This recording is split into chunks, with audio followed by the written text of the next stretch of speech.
Hello, my name is Michael Riley. ABA Appliance. This video is for service companies and that need and want to do their SubZero repairs, take care of the SubZero customers, probably of many years, 10, 20, 30 years maybe. And we're pretty much had the carpet yanked out from under them, contracts ripped out from under them, everything else from SubZero back about 10 years ago in 2013. The parts distributors all had their contracts yanked out from under them also. SubZero was very hostile. Basically, it's called restraints of trade. It's monopolization, and it's actually against the law. That's an issue for another video, but I have an opportunity for, if you want to get those parts for your customers, I've been supplying the parts for 10 years, and I can get all the parts that are available. So if you are not able to get parts from SubZero for SubZero appliances, there's no reason. Contact, just come on my website. You'll see all the parts that are operational on there. I don't have all of them on there, of course, because the ones that don't sell and like freezer evaporators just don't sell very much. Refrigerator evaporators do, so there's a lot of evaporators for the refrigerators on there. I also manufacture some of the refrigerator evaporators, and also the ones that are not available anymore, the tube evaporators that back 20, 30 years ago that don't have fins. I manufacture those as well. So you can bring that refrigerator back to life, 20, 30 years old, that SubZero comes in and says, this is right from customers' mouths. Oh, you can't fix that, it's too old. That's not true. They're telling them to buy new ones, $18,000 new ones. They got to they have to remodel their cabinets because they're not the same size. And by the time you're done, they're $25,000, $30,000, $40,000. Who's got that money? Some people do, but most people that have those units, they don't. So they want to get them fixed, and there's no reason why you can't. And so I've also put together restoration kits, sealed system restoration kits, as well as a complete restoration kit for the older units. It's a sealed system restoration kit is, of course, the refrigerator, compressor, evaporator, heat exchanger, and the dryer. And guys, service guys, this is not a terrible job. It's a good paying job. It's a day job. But how many jobs are you going to go out there and make $1,200 to $2,000 in labor for one job, unless you're doing heating and air conditioning or something? So, and you're not ripping the customer off. It's a big job. You got to pull a unit out, but they're easy to move once you get them out. It's just getting them up onto the floor because they're usually sunken down, a half inch, whatever. And you just pry them up and get them up on the floor on cardboard or protective. Something protective pad, to not damage the floor, and then roll it on the floor, or slide it on the floor with the metal feet on the protective pad that you had down. It's simple to move them once you get them out of the cabinet. So, and then it's just taking it apart. It's just labor. And you take the top off or the compressors down below, pull it out and get the cover off the back where the heat exchanger goes through, and feed the new one through, and put the cover back on. You're done in the back, basically. It's just a matter of 15 minutes, 20 minutes to get that through the back, and then you're done in the back. And then it's putting the compressor in, just normal installation. So stop being wary of this. And if there's guys out there that haven't done the job before and have balked on it, not wanting to do it, it's good money, and it's good work. And people really want, I get contacted constantly. I've been having these restoration kits for about maybe 8 years now, and I get calls, contacts from all over the country, even the world. I had one from England yesterday, that want to do this repair. But the problem they're having is getting service companies, service techs, to do the repair. And there's no reason for it, guys. It's a big job. It might take 6, 8, 10 hours. It's a day job. You're not driving around different calls. You're doing everything in one call. You're done. When you're done with that call, you're done. You just pocketed $1,200, $2,000, whatever the labor rate is in your area. And customers, if you're listening to this, there's a lot of labor involved. So, there's too many customers anymore that want something for nothing. This is a big job. We're going to save you $16, $17, maybe $20,000 plus, having to remodel cabinets also, of buying a new one. So pay what it's worth. People have to stop being penny pinchers. It's just, they go online and say, oh, I could do that, and there's no reason they should be charging that much. Yes, it's experience, it's tools, thousands of dollars worth of tools, training to learn how to use the tools, torches and whatever, experience. You want a doctor doing heart surgery on you that has no experience and not the right tools? I mean, we need to stop with this attitude. You get what you pay for. It's really the bottom line. You don't want somebody coming in there learning off YouTube. And too many are these days. Just like using oxyacetylene torches. It's a wrong torch. It's a steel cutting torch. 3,000 to 6,000 degrees, guys. Stop using the wrong torch. You're causing carbon buildup in the system. Then you got to purge it out with nitrogen. You're causing more work for yourself. Air acetylene is the proper torch. Air acetylene. It's a turbo torch tip. It sucks air into the turbo torch. There's no oxygen. Oxygen accelerates it up 10 times to 3,000 to 6,000 degrees. There's popping, black soot on the ceiling, overheating the tubing, tubing's cracking, tubing melting. I mean, you're wrong torch, dude. So, air acetylene. Use an MC tank and acetylene tank and the turbo torch tip for air acetylene setup for the MC tank. Screws on the MC tank. You can use the B tank also. This is a little bit larger acetylene tank, but MC tank, I can put it underneath my arm and carry it in. I don't have this big old setup to drag in there. I mean, it's wrong torch. So anyways, air acetylene is about 1,700 degrees. It's a perfect temperature. You don't incinerate the flux. When you incinerate the flux with oxyacetylene, you know what happens? You cleaned that joint, right? Yeah. Well, you just dirtied it again. Because you incinerated the flux. Now that's dirt. That's basically dirt. The solder's not, that's why you have such a difficult time flowing the solder and getting it to stick. Because you just made the joint dirty by too hot of a torch. Because the flux is no good. You just incinerated it by 3,000, 6,000 degrees. Okay? So use the right torch. And I'm going to be putting a video out about the torch usage, and everybody using the wrong torch. Y'all are a bunch of Tim Taylor tool time, want to turbocharge everything, and you're learning this online, oxyacetylene. Oh, it's a powerful torch, but it's the wrong torch, okay? Use the right tools when you do the job, and the job's a lot easier. One tech I got to convert, it was like, wow, this is smooth. Plus, he said he cut off 2 hours of time in the house. He's not purging anymore. He's not trying to get it dialed in so he's got the right flame. Turbo torch, you just light it, boom, there it is. It's there. Heat it up, flows the solder perfect. You're off it in 2 seconds. There's no reheating it and trying to get it to solder to stick. There's none of that garbage. Plus, no purging the system because you got carbon buildup, which is carbon damages the system. That's why you got to purge it out, because you're causing carbon because it's too hot of a torch. So you're making it worse, and then you have to clean up your mess that you made worse. You're not doing the job right, guys. I don't know where this came about.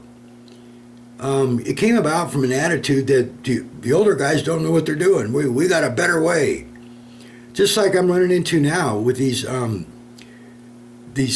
fittings. They want to use these crimp-on fittings. You can't use those. It's called a sealed system because it's soldered connections. I've had 2 jobs where I had to fly out of state because guys are using these you know what I'm talking about, these fittings that crimp it, big old tool to clamp this fitting on, the couplings and stuff on the tubing and join the tubing instead of soldering it. You can't use that. In their literature, on their website, it states that they leak. And they give the small amount it leaks, but that's not a sealed system anymore. So you're actually leaving this customer with a leaking system. What kind of repair is that? And in most cases, the leak is really big. And both cases I had to fly out to, customer paid me to fly out there, take my tools because they couldn't find anybody who would do the job or they knew what they were doing. What's wrong with the new generations? Are you guys, you don't want to work? You don't want to do things right? Here's some opportunities. I make the parts available for you, and I also give you technical assistance. If you don't know, I tell customers, if the tech says, oh, I've been doing this 20, 30 years, and he's all bold about it, because I tell him, have him talk to me, because I'm a manufacturer and I'm a service company and full line tech of 40 plus years. But most techs won't call me or talk to me because they know what they're doing. That attitude, I just tell the customer, don't hire him. Because that attitude's not an open attitude that you want to learn anything. Your techs can always learn from especially older generations that have, there's tips and tricks I could tell you that you're like, oh, wow, yeah. But you guys don't want to listen. You know everything. Please get over that attitude because the customers out here need these units fixed, and we'd like to share with you, even if you're an older generation and you're like, oh, you can't change that. Just like R12 to 134A, there's no issue. The issue is leaving the 12 compressor in with the old oil in it that's not compatible with 134A. That's what the whole issue was about. Not converting it. If you convert it, you're getting rid of the 12 compressor with the 12 oil in it. It's no longer in the system. You put a 134A in, just like they've been doing with cars for 30 years. There's no issue, people. There's no issue. In fact, I just saw an engineering study here just a couple weeks ago that they actually tested leaving 6%. I was surprised that they left so much in it. 6% of the old to R12 oil in the system and recharged it with 134A. No issue. It cooled just fine. There was no issue even for weeks or months. No issue at all. So get past this. It's been going on as a lie, and SubZero's pushing it still today. You can't convert to R12 to 134. Yes, you can. They've been doing it with cars, and I've been doing it for 30 years from day one. It's 1991. So has other techs that didn't listen to that garbage. That's just people that don't know what they're talking about, or self-serving themselves like SubZero. They don't want you to convert it. They want you to buy a new unit. $18,000? They're ripping you off. The refrigerator's not worth $18,000. It might be worth $3,000 in materials. They're just ripping everybody off. So, but they're not giving them the proper information either. And that's, to me, almost criminal. Lying to the customer. So, techs, service companies, get a hold of me. If you're not sure how to do it, I'll put it all the rest to you for you and say, look, it's no different than any other system. So if you have an R12 system, stop putting R12 compressors in it. You can't get R12 anymore. And if you do, it's not old stock. There's no old stock out there. I have to lie to you and say that just for a second. I've got 2 cans of R12. Now, this is old stock. You can tell by the can. But when you see these brand new cans that they say it's new old stock. No, it's not. It is reclaimed R12 that they claim to be cleaning. And most of it's being done in Mexico and then booted back up here. Well, now it's been even banned from eBay and the selling platforms because it is actually now banned from being sold. So, and Hot Shot and all these extra, these blended replacements, stop using the wrong Freon. The compressor wasn't designed to use that Freon. It's not efficient, not as it should be. The compression of the Freon is what is critically important. And if it's not designed for that compressor, it's not going to work as well. You're not doing the customer any good by doing that. Plus, in the future, they got an R12 compressor. It's outdated. It's obsolete. And SubZero keeps selling them. Convert the system to 134A. It's a much better Freon. I don't care what anybody, if you guys have heard and they're saying, oh no, 134A is not. Yes, it is. If you look at the studies and have an open mind without that, oh, I know what I'm doing attitude, you're going to see that it is actually a better Freon. Okay? That point aside, convert the system, get it updated. There's no difference in the heat exchanger. That's another comment I hear. You have to put a different heat exchanger in, a different size heat exchanger. Capillary tube has to be a different size. No, you don't. The capillary tube the purpose of the capillary tube is a metering device instead of an expansion valve on the commercial units or refrigeration. The capillary tube is designed, I'm an electrical engineer by schooling. Capillary tube, its thermodynamics, is designed to be a certain size, inner diameter, to create a certain pressure. So when it gets to the 5/16 tube of the evaporator, that was figured out too by the engineers, that small capillary at that size, going to the 5/16, which is much bigger, it's pressure and temperature which are directly related. Pressure and temperature, you see it on the news all the time on the weather. When the pressure goes up, the temperature goes up. Pressure goes down, the temperature drops. Pressure goes down, the temperature drops. That's the key. So, engineering-wise, the capillary tube was designed that size to create that high pressure in that capillary. When it got to the inlet, 5/16 of the evaporator, it goes into that huge chamber, 5/16. It's huge compared to the capillary. It drops dramatically in pressure immediately. And when it drops dramatically in pressure drops, temperature drops. The temperature, it's designed, the capillary being that size, and the evaporator tube being this size, it drops, it was calculated that it would drop so much in pressure that it would create 0 degrees. That's how the cooling's done, people. Tex? That's what creates the cooling, is the drop in pressure right there at the inlet of the capillary, of the evaporator, from the capillary to the evaporator. It drops from that high pressure in the capillary to the low pressure that it creates by being much bigger tube, and it creates 0 degrees. That's why it starts to frost right there at the inlet. And then it frosts all the way through the evaporator. That's the magic. So if you change the size of the capillary, what are you going to do? You're going to change the temperature. You don't want to change the temperature, guys.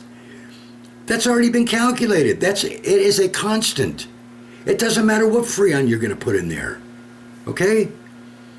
So R12 to 134A, if you looked at the factory assembly lines, you'd see that the components are the same. In fact, look up a model that's right on the border of model year where it switched from R12 compressor to R134A. I've done it. The parts are the same, except the compressor. Evaporator's the same. Heat exchanger's the same. Condenser's the same. There's no difference in an R12 compressor refrigerator or a 134A. There's no difference in those components. So there's no difference in the components. I know these are things that you don't know for sure, so that makes you weary, and I understand that.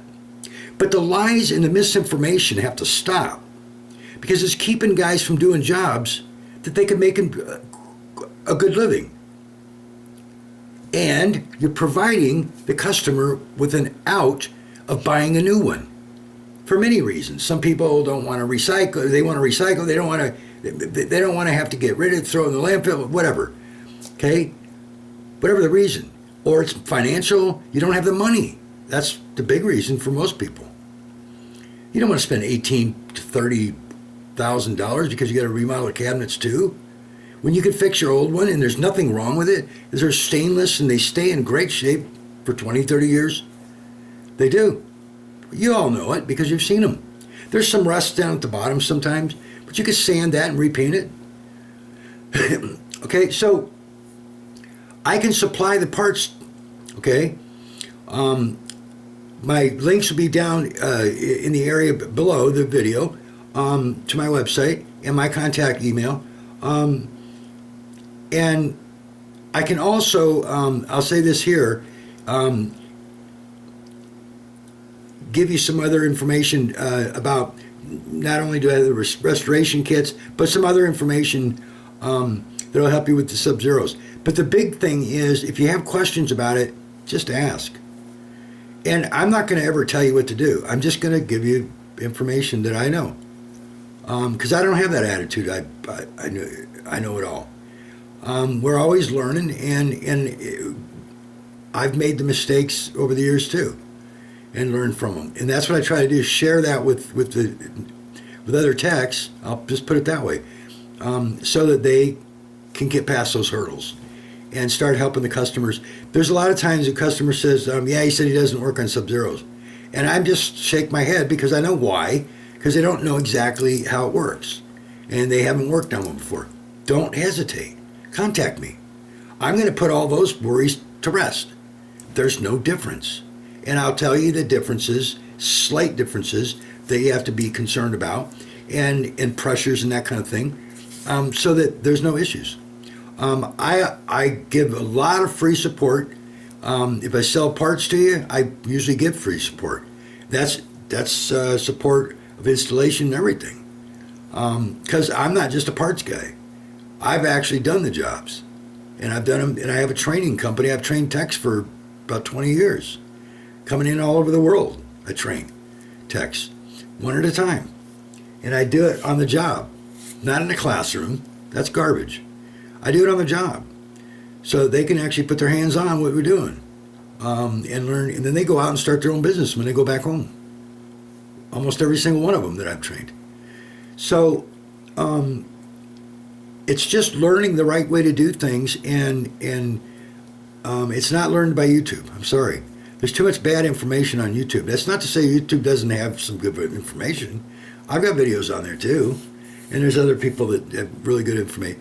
But there's people on there also that are trying to get viral hits, and they're putting wrong information just to get reactions and get it sent around to their friends. And then some people are believing that stuff. You've seen them. I'm sure you've seen those videos. And it's hard to tell whether it's true or not. So that's the problem with YouTube. There's just wrong information. And you get people on there that think they know what they're doing, and they're telling people the way to do things, and it's dangerous. I mean, some of these posts I've seen are like, you're going to burn a house down. And people are saying in the comments, you can't do that. It's going to catch fire. And YouTube doesn't take it down, even if you report it. It's unbelievable, dangerous. So learn from the guys that have been there, you guys.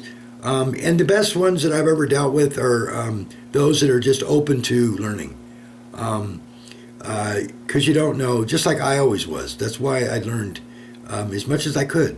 Because I was always open. No, I didn't know everything, and I wanted to learn. So I've got the parts, and it doesn't matter what parts. If they're not on the website, just contact me, email me, and I'll find the part for you and tell you what the cost is. And provided it's still available, I can get it for you. Okay?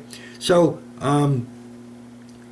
take care. Don't be afraid of SubZero. Doing repairs on SubZero. Take care of the SubZero customers.